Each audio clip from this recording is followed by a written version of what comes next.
अस्सलामु अलैकुम वरहमतुल्लाहि वबरकातुहू। बाबुल इल्म में आप सभी का इस्तकबाल है। प्यारे बच्चों, जमात पंजू के सब्जेक्ट मैथ्स के आज तीसरे चैप्टर, तीसरा बाब यानी जमा और तफरीक, एडिशन एंड सब्ट्रैक्शन, इसे हम समझने की कोशिश करेंगे। इस चैप्टर के ज़रिए आप क्या कुछ सीखने वाले हैं, पहले हम ये देखेंगे। सबसे पहले हम जमा का अमल सीखेंगे। जमा का अमल कुछ इयादे के तौर पर करेंगे। उसके बाद हम 6 और 7 हिंदसी आदाद की जमा सीखेंगे। उसके बाद हमें इन्हीं पर मुश्तमिल इबारती सवालात हल करने हैं, यानी जमा पर मुश्तमिल। किस पर? जमा पर मुश्तमिल।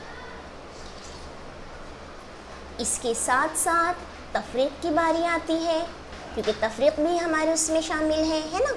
तो तफरीक में हम सबसे पहले तफरीक का अमल सीखेंगे इयादे के तौर पे। तफरीक का अमल इयादे के तौर पर कुछ कर लेना है हमें। फिर वही 6-7 हिंदसी आदाद की 6 और 7 हिंदसी आदाद की तफरीक करेंगे हम। उसके दरमियान तफरीक का अमल होगा। तफरीक पर मुश्तमिल हमें इबारती सवालात हल करने हैं। इबारती सवालात जो तफरीक पर मुश्तमिल होंगे। और साथ में जो अहम चीज़ है, यानी अगला जो पॉइंट है हमारा, आखिरी पॉइंट है, वो है मखलूत मिसालें। मखलूत मिसालें यानी क्या? जिसमें हमें ये दोनों अमल, जमा और तफरीक, दोनों अमल करना हो। ऐसे सवालात जिसमें हमें दोनों आमाल पर गौर करना है। तो इस चैप्टर को करते हुए आपको इन तमाम पॉइंट्स का इहाता करना है। कोशिश करनी है कि हम इसमें से कोई एक चीज़ भी ऐसी ना हो जो छोड़ दें। हमें इसे सीखना ही है। इस अज़्म के साथ हम आज अपने इस पीरियड का आगाज़ करते हैं। ठीक है, चलिए सबसे पहला काम जमा का अमल इयादे के तौर पर आज हम ये सीखेंगे। एक सादा मिसाल ले लें हम। तो बेटा, अगर मेरे पास 5 रुपए हैं और मुझे मेरी अम्मी ने मज़ीद 5 रुपए दे दिए, तो मेरे पास कितने रुपए हो गए? ये हम आपसे ज़ुबानी पूछ रहे हैं। बताइए कितने हो गए? पहले मेरे पास 5 रुपए थे, अभी अम्मी ने और 5 रुपए दे दिए, तो बताइए कुल कितने हो गए मेरे पास? करेक्ट, 10 रुपये। ठीक है, यानी आपने क्या किया? 5 में 5 को जमा किया। ये हिंदसी अमल हमें आता है। 5 जमा 5 क्या हो गया? 10। रियाजी के इस उसूल से हम वाकिफ़ हैं, जमा करने के। हम ये जो हम कर रहे हैं ये आड़ी तरतीब है ना, उफ़क़ी तरतीब। फिर आपने आगे की जमातों में, दूसरी जमात में, पहली जमात में, दूसरी जमात में आपने यक हिंदसी आदाद को जमा किया। अब बताइए 21 जमा 35, 21 जमा 35 कितना? तो अगर हमें इस तरह से जमा करने नहीं आता है तो हमने इस तरह जमा किया है ना। 21 में 35 को जमा कर दिया, 1 में 5 जमा किए 6, 2 में 3 जमा किए 7। इसका जवाब कितना आया? 76 आया। ये आप जानते हैं, आप इस तरह भी कर चुके हैं। ये है हमारी उफ़क़ी तरतीब, आड़ी तरतीब। और ये जो टीचर ने किया इस तरीक़े से, इसे कहते हैं उमूदी तरतीब, आम ज़ुबान में खड़ी तरतीब। ठीक है, तो हमें दोनों तरीक़े से जमा करने आता है। ये हम सीख चुके हैं। देखिए, अभी हमने आपसे कहा है हम इयादा कर रहे हैं, ये हम सीख चुके हैं, है ना। अब आप मुझे बताइए, आपने मज़ीद 3 हिंदसी आदाद को भी जमा किया होगा, आपने 4 हिंदसी आदाद को भी जमा किए हैं। जमात चाहरुम तक हम जब पहुँचे तो हमने 5 हिंदसी आदाद का मुताला किया। अब 5वीं जमात में हम 6 और 7 हिंदसी आदात पर पहुँचे हैं, है ना। तो 5 हिंदसी आदात को जमा करना, तफरीक करना आपको जमात चाहरू में सिखाया गया था, याद है? चलिए, नहीं याद है तो हम फिर से इरादा कर लेते हैं उसी चीज़ का, ठीक है। ये तो हमने आपको सिंपली आपसे कहा कि भाई आपको आता है या नहीं आता, ये जांच के लिए। अब फिर हम जांचेंगे कि आपको चौथी का कितना आता है। मिसाल देखिए, क्रिकेट के एक मैच के लिए पहले दिन 23,456 और दूसरे दिन 14,978 टिकट फ़रोख्त हुए, तो कुल कितने टिकट फ़रोख्त हुए? जब भी हमें क्वेश्चन में कुल इस तरफ पहुंचाता है तो बेटा आप याद रख लिए कि हम वहाँ पर जमा का अमल करते हैं। एक बात जहन में ये बिठाएं।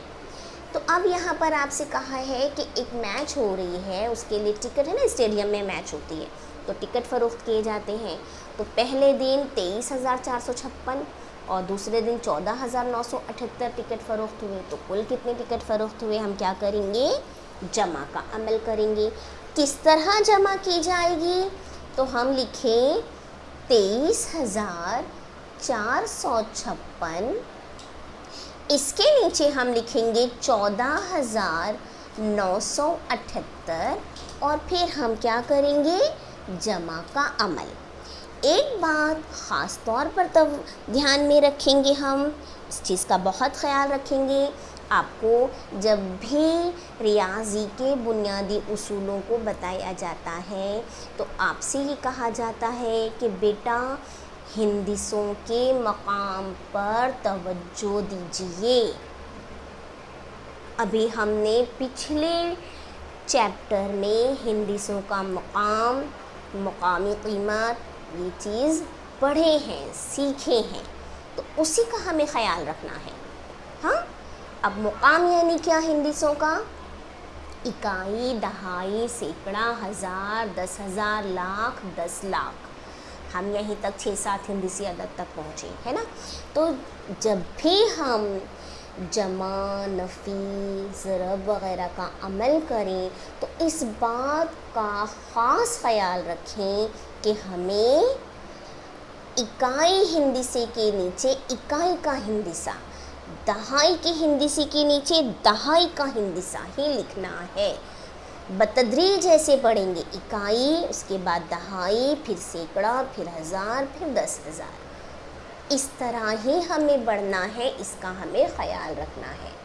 और जब हम जमा या तफरीक़ का अमल करें तो हमें जमा या तफरीक़ जो भी काम हम कर रहे हैं वो हमें इकाई के हिंदिसे से शुरू करना है।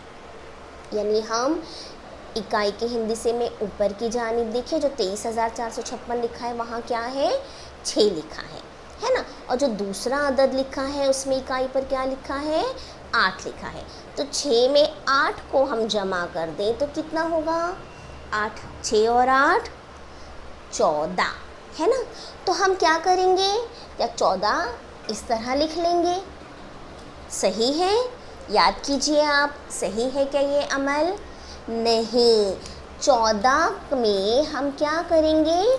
सिर्फ 4 लिखेंगे, सिर्फ 4 लिखेंगे। और जो ये एक है ना दहाई के मुकाम का, इसे हम बाजू के अदद पर हासिल के तौर पर दे देंगे। ये हमारा हासिल वाला है, हासिल वाला हिंदिसा है, ठीक है।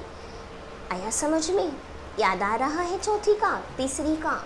तीसरी में भी किया है, दूसरी में भी किया है, चौथी में भी किया है, आपने तीनों जमातों में किया है। 5वीं में फिर से उसको हम दोहरा रहे हैं। तो यानी हम 6 और 8 14 न लिखते हुए 6 और 8 14 नहीं लिखेंगे, बल्कि 14 के सिर्फ 4 लिखेंगे और हासिल का 1 लगाएंगे। अब इस हासिल वाले का ख्याल रखना है हमें। हाँ, इसे भूलना नहीं है हमें। ये फिर ये 5 और ये 7, ये जो दोनों हिंदी है ना दहाई के मुकाम के, इनको जमा करने। 5 में 7 जमा कर दिए, 5 और 7 12। 12 में ये हासिल का जो हमने लगाया है इसे जमा करेंगे। 12 और 1 13 है ना। फिर से हम क्या करेंगे, 13 पूरे नहीं लिखेंगे बल्कि 13 का 3 लिखेंगे, और ये जो 1 बच गया है इसे बाजू वाले अदद पर हासिल के तौर पर लगा देंगे। ठीक है, आया समझ में? अब फिर जमा का वही उसूल, 4 और 9 को जमा कीजिए, 4 और 9 13, 13 में ये हासिल वाला जमा कीजिए, 13 और 1 14। फिर 14 हम पूरे नहीं लिखेंगे बल्कि सिर्फ क्या लिखेंगे, 4 लिखेंगे। 4 लिखा और ये जो 1 है इसे ऊपर हासिल के तौर पर लगा दिया 3 पर। अब जमा करेंगे, 3 और 4 7, 7 में 1 जमा किया 8, 8 2 में 1 जमा कर दिए 3। ठीक है, आया समझ में?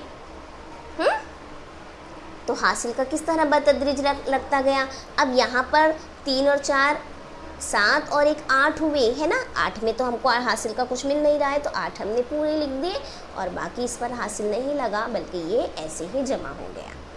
ठीक है, अब जवाब हमारा हो गया, क्या जवाब हुआ कि कुल कितने टिकट फ़रोख्त हुए, देखिए 38,434 टिकट फ़रोख्त हुए।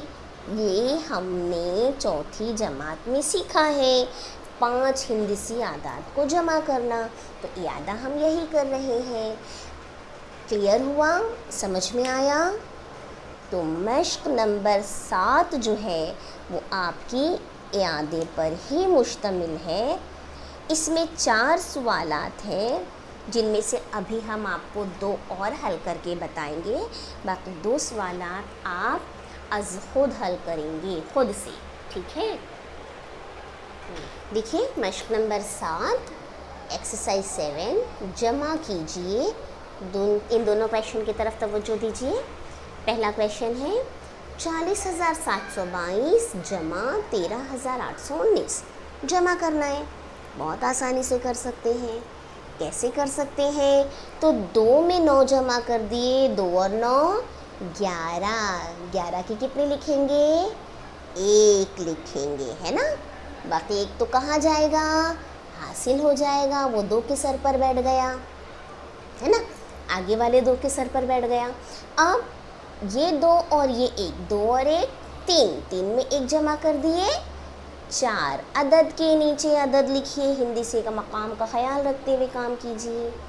2 और 1 3, 3 और 1 4 लिख दिया। इसमें हासिल हमारे पास नहीं आया तो हमें हासिल लगाने की ज़रूरत नहीं है ना, क्योंकि 4 तो एक हिंदी अदद है, वो हमने लिख दिया वैसे ही। अब बारी आती है 7 और 8 की। 7 में 8 जमा कर दिए तो कितना हो गया, 15, 15 के 5 हासिल का आ गया, क्योंकि 15 दो हिंदी अदद है ना। हासिल कहाँ लगाएंगे, 15 के 5 लिखे, हासिल किसके सर पर बिठाएंगे, सिफर के सर पर। तो सिफर के सर पर हासिल का बिठा दिया। अब देखिए सिफर में 3 जमा कीजिए। सिफर में 3 जमा करेंगे तो कितना होगा बेटा, मेरे पास कुछ भी नहीं है, हमारे पास कुछ भी नहीं है, इस पर हमें किसी ने 3 रुपये दे दिए। तो बताइए हमारे पास कितने रुपए हो गए, 3 रुपये हो गए है ना। तो इस सिफर में जब हम 3 जमा करेंगे तो क्या हुआ, 3 हुआ। और ये जो सर पर बैठा हुआ है हासिल का, उसको जमा कर लीजिए तो कितना हो गया, 3 और 1 4, ये 4 लिख लिया हमने। 4 भी एक हिंदी अदद है ना। अब हासिल लगेगा इसमें, नहीं लगेगा है ना, ये तो लिख लिया हमने। अब आगे की बारी आई, 4 और 1 5, ये लिख दिया 5। तो बताइए इसका जवाब कितना आ गया, जवाब क्या आया आपके पास, जवाब आया 54,541। अगर आप कॉमा लगाएंगे तो बहुत आसानी से पढ़ सकेंगे। ये हो गया आपका जवाब। इसकी बारी, क्वेश्चन नंबर 2 की बारी। ये क्या दिया हुआ है? 56,427 में आपको जमा करना है 10,648। ठीक है, तो चलिए जमा करते हैं आसानी के साथ। 7 में 8 जमा कर दिए, 7 और 8 15, 15 के 5, 15 दो हिंदी अदद है तो हम इकाई वाला लिख देंगे और दहाई वाला हासिल में दे देंगे। ठीक है, ऐसे लिखते हैं ना 15, तो 15 के 5 लिखेंगे और इस एक को हासिल बना देंगे। हासिल बना के किसके सर पर बिठाएंगे? आगे वाले हिंदिसे के सर पर बिठा देंगे। आगे वाला हिंदिसा क्या है? 2 है, तो 2 के सर पर बैठ गया 1, ये हासिल का 1। ठीक है, अब जमा कीजिए। 2 और 4 6, 6 में ये हासिल का जमा कर दिए, 6 और 1 7, है ना। 7 में हमारे पास मिल रहा है कुछ हासिल के लिए? नहीं मिल रहा है, तो वो लगाने की ज़रूरत नहीं है। अब आगे का सैकड़े वाले की बारी। 4 और 6, है ना। 4 और 6 को जमा कर दिए तो कितना हो गया सैकड़े के? 4 और 6, 400 और 600 को जमा किए कितना हुआ? चलिए 4 और 6 को जमा किए कितना हुआ? 10। 10 में 10 कैसे लिखते हैं? इस तरह लिखते हैं। तो इकाई पर है 0, तो यहाँ हम लिखेंगे 0, और ये जो 1 है दहाई का, उसे 6 के सर पे बिठाएंगे। किसके सर पे बिठाएंगे? 6 के सर पर। ठीक है, अब फिर जमा करेंगे। 6 में 0 जमा कर दिए। मेरे पास 6 रुपये है, मैंने कुछ भी खर्च नहीं किया, कुछ भी खर्च नहीं की, तो मेरे पास कितना रहा? 6 रुपये रहे। तो 6 में 0 जमा किए तो क्या हुआ? 6। अब ये जो हासिल का हमने लगाया था उसे भी जमा कर लीजिए। तो 6 में 0 जमा किए 6, उसमें 1 जमा कर दिए 7, 7 हो गया। फिर हासिल का नहीं मिला, इसकी बारी। 5 में 1 जमा कर दिए 6। बताइए कितना आया आपका जवाब? जल्दी बता दीजिए, पढ़कर बताइए इस अदद को। 67,075। कितना आया? 67,075। ठीक है, समझा? तो अब टीचर ने आपको पहला और दूसरा बताया है, और इसी मश्क का आपको